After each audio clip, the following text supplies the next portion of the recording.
dan asal-usul nama Lempu Maut. Pada zaman dahulu, kakek nenek moyang kita sangat jauh dari yang namanya modern, bahkan primitif. Pada zaman itu juga tidak ada agama Kristen, tidak ada agama Islam. Kepercayaan mereka hanya kepada burung, binatang, serta pohon kayu yang besar. Suku Dayak Kenya, menurut cerita dari mulut ke mulut sampai sekarang ini, mereka berkumpul di suatu tempat yang diberi nama Long Pluju Sangat Ewan. Selain hidup primitif, ada lagi istilah ngayau mengayau. Dalam bahasa Indonesia, saling bunuh membunuh. Siapa berhasil penggal kepala dan yang terbanyak, maka layak dijadikan pemimpin. Kepala manusia hasil dari ngayau, maka dibuatlah upacara yang diberi nama mamat. Karena merasa gembira atas kemenangan para pasukan pepatai atau perang, gadis-gadis datang menyambut mereka dengan tari-tarian. Akibat saling bunuh-membunuh, aktivitas cari nafkah tidak lancar, serta selalu siap siaga kapan saja musuh tiba-tiba datang menyerang. Setiap hari atau setiap saat, laki-laki selalu nakin bayang atau parang diselipkan di pinggang. Kemudian wanita siapkan bekal berupa beras, dan beras tersebut diisi dalam obong. Obong tersebut terikat pada pinggang wanita setiap saat. Ketika musuh datang dengan tiba-tiba, mereka lari bersembunyi menyelamatkan diri hingga keadaan sampai aman. Selama dalam persembunyian, beras dalam obong tadilah bekal mereka. Pada suatu hari yang cerah, keluarlah 4 pasang pemuda-pemudi bermain-main mencari angin karena dianggap aman. Di situ ada sebuah alat pemeras tebu yang semua bahannya terambil dari kayu dan rotan. Nama dari alat itu adalah jonan tepu, atau dalam bahasa kita pemeras tebu. Keempat pasang pemuda-pemudi menaiki jonan tepu tersebut, dan keempat laki-laki tidak ketinggalan untuk nakin bayang atau selipkan parang di pinggang kalau ada musuh datang tiba-tiba.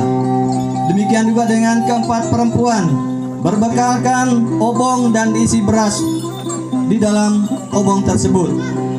Maka naiklah mereka ke atas jonan tersebut. Mereka mulai mengayun dengan pelan-pelan. Makin lama makin cepat, makin lama semakin cepat, dan kecepatan semakin tinggi. Dengan tiba-tiba dan tidak disangka-sangka, jonan yang mereka naiki, keempat pasang pemuda terlepas dari induknya dan terbang melayang di angkasa menembusi awan putih. Sungguh suatu keajaiban. Jonan tepu terbuat dari kayu, tidak punya sayap, tidak punya mesin, dan juga tidak punya minyak. Akan tetapi dapat terbangkan keempat pasang pemuda-pemudi. Selama dalam penerbangan, jonan tepu ini berkata, "Kongka di mana kebiul ka ruku molau pak, kong gorong kembiun modong ruku molau rong." Artinya, di mana ada dataran luas dan tanah subur, tempat bercocok tanam. Dalam penerbangan, tiba-tiba tersentuh ekornya di dahan pohon yang tinggi hingga terjatuh. Nama dataran tempat terjatuh adalah Lekak Data, atau dalam bahasa kita dataran luas. Akibat kejadian itu, maka sejak saat itu disebutlah Jonan Madang sampai sekarang. Keempat pasang pemuda-pemudi tidak dapat berbuat banyak selain membuka lahan untuk bercocok tanam. Beras yang di dalam obong tadilah makanan mereka dalam beberapa waktu, serta dibantu dengan umbut. Beras yang di dalam obong mereka coba cari kalau ada beras tercampur dengan padi. Syukur ada beberapa butir padi. saja yang mereka temukan, itu yang mereka tanam sedikit demi sedikit, akhirnya menjadi bukit. Lekak Data mereka mulai berkembang dengan pesat dalam beberapa tahun lamanya. Entah apa yang membuat mereka tidak betah lagi tinggal di situ. Mereka mencari lokasi baru. Maka mereka dari Lekak Data berpencar dibagi dua kelompok. Kelompok yang pertama pindah mengikuti Sungai Iwan tembus ke negara Malaysia, dan nama kampung mereka sampai sekarang ini Long Mu. Bapak Ibu yang sudah pernah ke Malaysia pasti tahu yang namanya Long Mu.